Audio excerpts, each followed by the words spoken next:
Salamat kasama magkabalay sa kita sa atong pagtuon dahil tungod sa youth ministry o ministeryo pinagi sa mga kabatanunan. You still remember sa atong aim? If we can do this, muhay mo na siya within this month, no? Starting of the year. Doon na tayo membership that will commit themselves ng mga batanon alang kayo sa ministeryo. Doon na tayo kanang mag-fill up kita na tayo form o niya mahimot ang pakigsaan. So, ano yung atong mga pakigsaan din. Okay? So, the aim of organizing the youth is what? Okay, the Advent message to all the world in my generation. So, ato na yung memorehon. Okay? So, ato na siyang katagan ko yung panahon ko. Panahon siya. As a review, what we have discussed last meeting, that the youth, ang mga batanon, mahimong makadala sa mensahe sa pagpangandam sa nagadoon nga pag-anhi ni Gining Hesus. In my generation. So, karon din, no? Dili ta magpaabot pa nga patigulan pa usa pa tang mahimong mubuhat. But today, karon nga henerasyon. Then our motto, okay, the love of Christ constrains me. Okay? Nganong na aghat kita ni nga buluhaton tungod sa gugma ni Kristo. Sa kalipay nga nipalo kita nga gihugma ikaw kadto sa Ginoo. Pinagi ni Gining Hesus, doon na tayo kaluwasan, ato ning ibahat niya sa ban. Then the pledge, mana ni? Ang atong pakigsaan, atong promise, atong bisaad. Ganha sa buluhaton sa Ginoo. Saan siya? Loving the Lord Jesus, I promise to take. So, muhural ta, no? Kaya atong labay ng gabi, ang atong mga bago mga napili ng opisyalis sa Iglesia, alang ini nga tuiga, okay, ang Adventist Youth Society usab, muhimo sa kita o pakigsaan. Sa Ginoo. Loving the Lord Jesus, I promise, ako musaan, to take an active part in the work of the Adventist Youth Society, doing what I can to help others and to finish the work of the gospel in all the world. Okay? So, mahimo kita pisa, dili si elder ang atong pakigsaaran, kundi ang Diyos mismo. Kita higugma sa Ginoo. Tungod kay higugma kita niya, kay siya may unang nahigugma nato. Ato pod himuon ato part. Okay? So ang mga bata dunay part, dunay bahin alang sa buluhaton sa Ginoo. I can help. Okay, mahimo ta makatabang nato sa uban. So ato na siyang palawan kunya puhon na magahimo na kita sa membership, membership natong pag himuon. Alang ini. Dili pa ni siya, dili ni murag tong nauna nga tanan mo, murag sakop na sa tanan sa Adventist Youth Society. So dili siya as paano siya kanang pinasahi siya nga grupo sa mga kabatanunan nga mihimo ki siya og pagigsad. Dili siya pagigsad nga this year akong ikunita ang akong mga panahon, ang akong kusog. Kung bisan pa gani financial, no? Ginagmay alang sa buluhaton sa Ginoo. So dili man tanan batanon nga mo imanana, muhural nga Ginoo pagigsaan nimo. So karon tuiga ato siya himuon mga kaigsunan. Mahimong sample din sa itong mga distrito nga doon na tayo pagigsaan sa Ginoo nga signature na siya, gipirmahan na siya. Sumitin na sa Iglesia nga maaprubahan, no, sa atong mga opisyal sa Iglesia. Nga doon na pipila ng mga batanon nga mahimong siya pisad karon tuiga. Bisan ng pandemic, bisan sa krisis sa panahon, saan ko Ginoo nga akong idedikar diha kanimo ang akong kinabuhi diha sa buluhaton. So pinasay ni. Pwede ni siya sa to liburan ko ang membership, pwede siya membro sa Adventist Church, membro sa Iglesia, or dili membro. Ito siya pwede lahi nga religion. Nga gusto sa siya mahimong pagigsaan. Ngayon siya kabayad sa Adventist Youth Society. Nang-ano siya. So at first, nagsugod ta sa main program sa ato nga iglesia. Mahibig sa pisa, Ginoo, makiksaad ko nga akong kinabuhi, akong idedikar diha. Kanino karon tuig ka. So 1 year siya. Mag-renew po ta sa membership the following year in January na po. Okay? So kining motto, kining aim and pledge, mo ni siya nato i-recite. Ato ni siya memorization. Kaya maghimo tag special program during yapon sa atong AY nga katong mo didikar.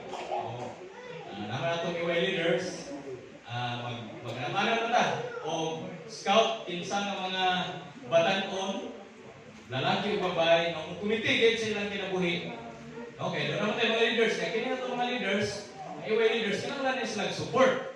So, ang mahimong membro nini, mahimong siyang suportado sa mga programa sa AY. Tingali sa mga panahon, naglabay na tuwid, kita. Adili kayo kung balik sa AY program. So, kung ikaw mahimong kung saan, Ginoo, kinsahan ko nimo, umutang kung may sa mga AY programs. Kung saan sa mga himuon, mga dunay kalainan na sa ato nga, di ba? Doon naman tayo mga New Year's resolution, di ba? Mauna na yapon nga konsepto.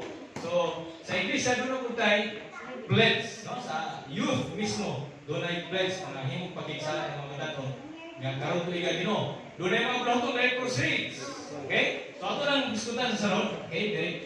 Diretso tayo. Review lang po siya. Okay? Direkta sa discipleship module. Okay?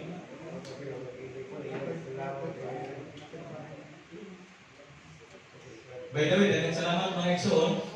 Binas mga batanon nga ayaw mong kabahin sa programa nato sa SPAC, no?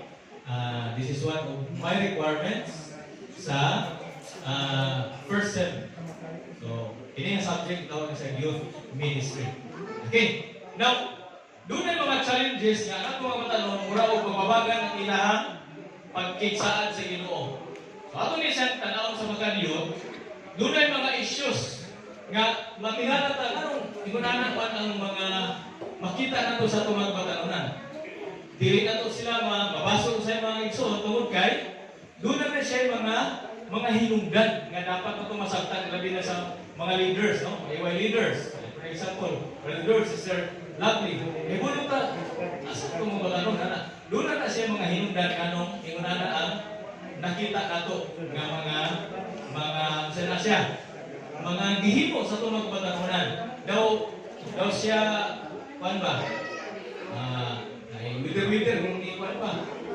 Pero kay wither karon maayong panahon sunod po. O kuan po, budak ko na po. Nanana din siya ang atong mga batanon, pero dapat po siya masaktan, no? So doon ay issues nga naman. Particularly, number one na diskutan, the adoption or rejection of particular spiritual beliefs. Tingali din ito mabasa lang at mga tanong yung sa'yo nag-struggle sila na sa pamilya, siya raw sa Adventista, ang yung binigyan ng Adventista, may isang Adventista. So daghan siya mga hinundan, may isang ganong, siya magkita na to sila sa iway o sa dili.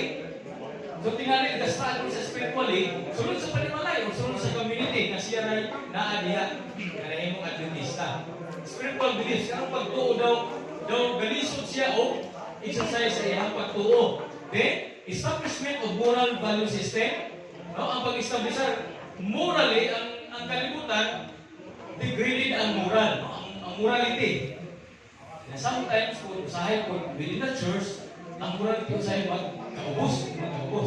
So, apiktahan na itong mga batanon na kung usay practice sa gawas, usay ka yung murag ma-practice ko na ito sa sulod. So, daghan na siya yung mga hinungdan na may sunan. Refinement of social skills. Naa sila yung kapasidad, pero naa sila yung gift sa Ginoo, pero daw nag-alananin sila paghimo, pag-exercise sa gasa sa Ginoo, kasi siguro wala pa kayo ma-discovery nila. Pero sa kita nakita na, ayun ako siya, pero manong dito pa nila. Nga naman, ang iyahang gift ng gasa sa Ginoo, wala pa niya na-internalize, wala pa niya ma-realize kung ayaw na kini siya, paggamit siya diha sa buluhaton sa Ginoo. Then, broadening of the intellectual skills through courses of various education. Okay? Career choice, ganito. Number 5. Gastrado niya itong mga mananong na iso. Tungkol kay, usay, bugalipog sila, kay usay ang parents, dapat na, kanino yung karir ha, kanina gusto sa inyong anak, pero usay kita ang mga batanon, kita ang mga anak, usay mutando na lang ta, kay gasto ko na lang itong ginikanan nila sa pagpili o kurso, di ba? Para siya, maka-apekta na siya sa participation sa atong mga batanon. Okay? Ang uban gani kay magpili pa sa uyab. Usay musubot si mama, usay napoy mama na dili musubot. So, gusto na ganito ang uyab, pero sa hindi pa man si mama. Apektahan niya po na itong mga ang partisipasyon sa itong mga batanon. So, daghan tayo mga hinungdan ng sila. The decision of whether or not to marry. Nanis kung ito na ganang kamilyo o ta ang anak, pero sa hindi ka na ayaw lang sa ako na mag-apekta ko na sa ilahang mga sana magpakita ba yan sunod sa iglesia. So daghan na yung mga issues no, sa atong mga batanon nga ato na siyang i-consider, kung atong masabtan na ang imana ang nahimo sa atong mga batanon. The role of faith in religion. So kaning pagtuo mga kaigsunan, maka-influensya po siya no, sa partisipasyon sa atong mga batanon niha sa bulhaton. Ilabi na during the adolescence. Kana bang sa diha mo sugod na og paghimod-himod ang paghidaron sa atong mga kabataan, no? In the movement towards maturity, adolescence is the optimum age for identity formation. Pero ang nakanindot during this stage, di ba, ang siya, ang pagdako sa bata hangtod nga mabatanon, hangtod nga mahangtod. But during adolescent stage, hindi siyang adolescent stage, this is the best stage. Hindi siyang pinakamaayong na hagdan sa pagtubo nga mapurma ang tinunanay nga identity. Di ba, crisis, pwede din natong lesson kayo ganina. Kini na yung pagkabatanon, mauna siya pinakasaktong panahon nga mahulma ang isa identity ba? Ang identity, ang pagkakinsa, no? Pagkakinsa kita. Dili tayo kay dito na sa inig kanang hamton na. So ang best and pinakamayo nga maghulma kita sa kinaiya sa atong mga anak, sa mga ginikanan, address sa mga ginikanan, mao ka na ang adolescence. Nana diya ang paghinog-hinog na sa batasan o sa kinaiya sa atong mga kabatanunan. Muna siya nagindot kayo siya pahimuslan sa iglesia na ang mga batanunan, tagal ko siya dakong pagtagad, dakong party sa sunod sa iglesia. It is also the optimum age for the development of a belief system. Dinhi mahimugso ang ilahang, dili daw mo musugod na pag-iturok na ang pagto, pero dili siya napita na mo aksyon siya gitid. Okay, di ba mo nagtanong? Ang liso, muturok na siya. Pagto, muturok. Kunya, dahil bisigisan, hangtod siya na mutubo. Okay, musalingsing na. Kini nga stage kay mao ni siya ang pagsalingsing sa pagtuo sa atong mga batanon. Manang isod pa mo nga, kung wala siya makasakto ba, gitid. So mao ni siyang panahon nga atong pahimuslan nga ang pagtuo gamay, no? Sama sa liso sa ang pagtuo sa atong mga batanon, diha sa malalingsing. Kay aron ka sa diha, muhapton sila, bunga na dayon. Diba? Gawin na ang atong paglantaw ng so 5 basic needs of youth. Ato isang tanawon ang 5 ka-importante pagkinahanglan sa atong mga kabatanunan. Acceptance, recognition. Kinahanglan ang atong mga kabataan ng sila nga kanang naibalo sila nga gidawat sila kung kinsa siya. Kung kinsa kita. Dito sa mga reko. Masa kita mga reko, no? Naanan nato mga pabati nga kanang ganahan ka nga gidawat kita sa pamilya. Kung sa ta, kung sa atong naong, kung sa forma sa atong lawas, kung sa atong kinaiya, kaya ato pinasya, yun ang usa-usa. So, sa mga batanon, gusto rin sila nga madawat sa ilang pagkabatanon, ma-recognize sila, kailan sila. No? Then, affliction, okay? Mahimong, doon na sila, okay, na-recognize na, naila siya. So, na-accept siya sa grupo. O niya, doon na na'y connection sa niyang pagbati. Okay? Naan sila na kinahang pagbati, emotional, makunikta kung ganito sa masikabatanon or diha sa iglesia. Success and achievement. Morning, gikinahanglan sa mga kabatanunan nga gusto sila na maglampos kung sila mga plano sa kinabuhi. Then, maka-explore, maka-experience o mga bago sa ilang pagkabatanon. Manang kita ka tingala sa mga batanon, ganahan kita sila kanang parang murag bago nga environment, bago usahin ng mga sana siya. Okay? Halos bago-bago. Kaya ga-explore pa sila, ganahan pa sila mga experiences. Then, ikalima ang security. So, during this development, naming a stage, ining upat, okay? Emotional, cognitive, and moral, and also faith development, kinahanglan sa mga bata nga magkabot during this stage, adolescent stage. Emotional, okay? Kaya isahay, dali na mahiubos. Okay, magkadungog lang mga sulti kamay. So, maning nindog nga naa siya sa grupo. Kaya kung diya sa grupo, maminggol ang nagkadaiyan ng mga temperaments. Dunay, sa itong temperaments, dunay choleric, dunay sanguine, dunay phlegmatic, dunay melancholic.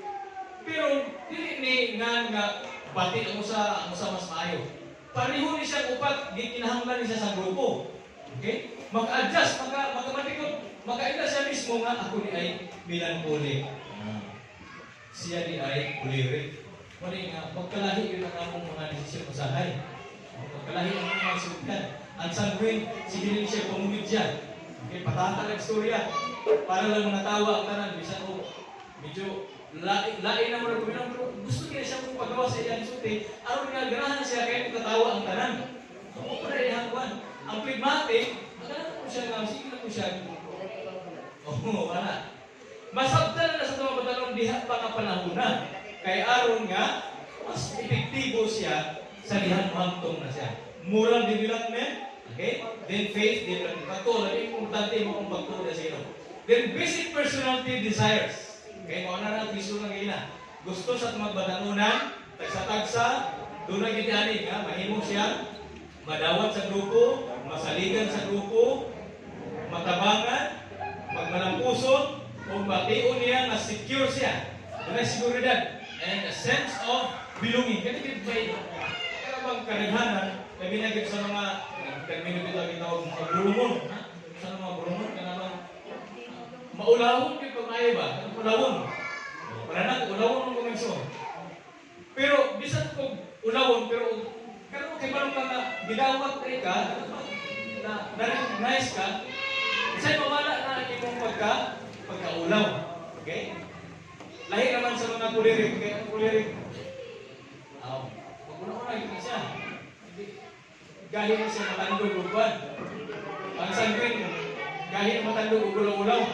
Pero kadaghanan kini mga melancholic o kanang mga phlegmatic, kadaghanan ulawon. Di ba? Ulawon na siya. Pero kung magkabantay siya na doon na siya apil mo dahil ko, a sense of belonging. Para niya, mag-secure ako nga mo sulti. Okay? Kung kadaghanan na yung mga gift ng tamang sandiyan, hindi ma-exercise, hindi mapusta ng gasa tungkol kay wala man niya mabati nga daw appeal siya sa grupo. Okay? Then, to be free. One advantage kung doon na tayo membership, kay dibati niya, pirma siya ito, nga mahimo siyang appeal sa grupo kayo, sa Adventist Youth Society. So, diha pa lang, appeal nila ito sa grupo. Okay, tungkol sa kadaghanan naman, kadaghanan mga batanon niya, kadaghanan, magbalik-balik na lang ang mag-participate din eh. Okay, sa tubangan. Yang katong mga medyo ulaw-ulaw, di talaga ito sa person. Di talaga makitan sa iglesia. Kaya lang ilang choice, ang career choice nila, influenced by outside. Dahil siya sa gawas, kaya wala man ang kanila din sa sulod sa iglesia. Ito, ganyan na ito makita dahil sa iglesia. Okay? To be free and have inner peace. Problems. Common problems. Peer pressure. So, pressure na ito mabada sa kagabang sa kaidan. Sa kaidan. Kung dili ganit nila ka-level ang sa grupo, hindi na mo mapugos nga ganahan siya ma-appeal dito kay gahagdan-hagdan mo na siya. Para sa mga bata, karanian niya. Yan, si Yana, magduwa sila sa yung gagaw. Si Yana, si Sheena, si Kia. Ang si Anya, kano na hindi na siya out of place na siya. Kaya ano man, manggod man siya kayo. Hantod na lang na, kung siya doon nila, ay itong karawon din dito, ay paglabay-labay, hantod siya, kumatid na siya ito, kaya wala man siya ma-appeal. Sa mga matanong sa mga kaisunan, matinang naganawa siya, ano man, huwag na gibati nga, appeal o kabahin siya ito. So, pressure na sa ilaha. Then, common karang problema, drug addiction. May tabo, ako kayo labog dito. Ari ako diri kay appeal ko diri. Di ba? So mo na ito ko. Nalulong na. Kaya sa diyan malulong na. Mapaksik na natong tuhod ug ginuhod. Kasi tag pangay sila na ato na lang iampo sa inyo. Kasi nag-ampo sa inyo. Nga wala to na matikdi nga. Gamay ra gyud ta itong hinungdan. Kaya lang wala niya mabatit na ngayon siyang kabahin. Okay? So, wala dito kay yara. Napay nindot ay diri kang mga barkada. Natakulahaw ba na nagapos na yung mga fear, handle, envy, and jealousy. Okay? Naana, pati mo na, dili kay ang mga hamtong lang ay mubati o kanang kasina. Naakas mo na. Batanon, mga bata. Mga bata, kung mo na, kung sila na yun, di ba? So, delikado na siya, gamito na sa talas ng kasina, wak na. Maglabi ang piling ko na. Worry! Angker, masukin na sila, mabalatan na sila, dahil dito balatan sa itong mga batanon. Okay? Mag-apikta na sa itong mga batanon. Then, gilista ko niya ang AIDS. Okay? Sa Amerika, hindi mo naman hindi ng number 1 na problema. Okay? Sa Pilipinas, ang karang mga inong tanda niyo sa pero nagsiguro naman po. Nanamanaw na po isang islas kamutis. Ang mga batanon, bumo na kayo. Ang gitawag na fornication. Okay? Isang abuse. Mga abuso. Naanak karon. Ini ka generasyon ng isa. So, common problems mo na gilis na diha na ulong ka mga dagkok mga problema sa mga batanon. So, how to help? Saan na itong matalangan na itong mga kabatanunan? Gospel Workers, page 209. In our work for the youth, we, sa isote yan, isulat ka ni Ellen G. White, usa sa magiya ng matalangan na itong mga kabatanunan is what? We must meet them where they are. Say, magulang ka naman ini. Alay mo diri. Alay mo sintag mga may. Nalagsar ka na may tabong maguluon. Siguro, gawin ka ice cream. Buon na. Ice cream ay hukad. Ano na tawag? Alay na kay magpuhan ta sa mulaton. Isod di kayo, hindi mo ka na. But, ang kiingon niya, meet them where they are. Kung asa sila, ato. Usa ka na siya. Usa ka na siya nga asindihan. Meet them where they are. Kung asa sila. Kung kinahanglan, kung sa man. Ha? Tagbuon ang ilahang pagkinahanglan. Okay? Then, kung mahimong atuon yun, Brother Sunny, katong milabay nga adlaw ng hatag o mga regalo o mga batanon. Pero, nakibalo naman kayo ito, pero hindi kayo makakuha mo nga muad ko dito napita. Kung sa may kinanan, sa may himo, ni Sir Dapde, Brother Sunny, Gigadto yun silang kusina. Gigadto man silang kusina. Okay na. Lagi ka ng effort tayo sa mga leaders, no? At tuon nyo siya kung asa siya. Kaya sila nagtawag sa group chat, aram na dito group. Musila, no? Sila.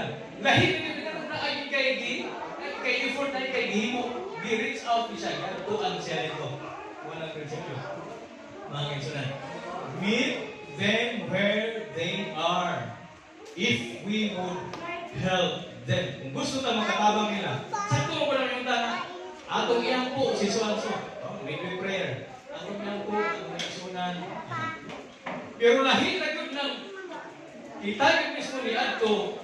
Nitapa dito, ni Albay dito, ni Pumusta dito, ni Istorya dito. Hindi nag-ampo pa yun. Kagaman. Diba? Kaya siya taga na, nag-ampo na din. Pinoa na. Buhat na akong sa'yo dito. Mara na ako kalabang liso nga. Ginoo, kaning mais, kaning ikupugas, paturukan na niyo. Hindi ako mag-ipugas, ako mag-iputang sinta para sa lamisa. Ginoo, hinaot nga, inibuan ka mo, turok ni Kristo. Di ba? Kita na? Pero wag na ito, pisok ang liso. Gusto niya ito mapapot. Gusto niya ito matulog. Buhot na lang ng uwan. Ito matulog. So, mas nindot dahil ng nakakita himo mga kaisunod. Okay? Then, dinelsa siguro na ito. Okay, wala na tayong panahon. Our goal this year, we can have, doon na kita mahimo na mugumiti. Bisag pila na kako. Hindi naman siguro mahulog pinanan, pero marami ko na sa Israel na dunay remnant, dunay salin. Okay? Kanang ang-concept sa Ginoo. Maulang yapon. Dunay pipila ng kumiti. Ginoo, makisanan ko nimo. Karon tuiga ang kumitar diha kanimo. Ang atong kinabuhi. Kung mao na atong i-cater may isang hangtod nga mag-anak ko. Daghan ang atong membership sa this youth society. Next meeting, we'll discuss about witnessing. Witnessing na ta. Then, mag-practice ta, mag-istod na gamay, what is evangelism, and then, sa mga plano na ito na within this year, makakandag ta o mga batatong witness mo ang himo ni ini. Then we will teach how to conduct Bible study and others about witnessing. Okay? So, daghang salamat mga isunan. Ginoo magpadalangin ka na ito. Hindi mga plano karon. Tuwigan. This is the first Sabbath. Siya yung unang Sabado. Karon na tuwigan, 2021. And hopefully, itong mga kabatanunan, uban sa giya sa itong mga ginikanan, mga pangulo sa iglesia, ma-organisar sila, mahimo sila sa pag-isaan, diha sa pilan sa Ginoo. May hapon.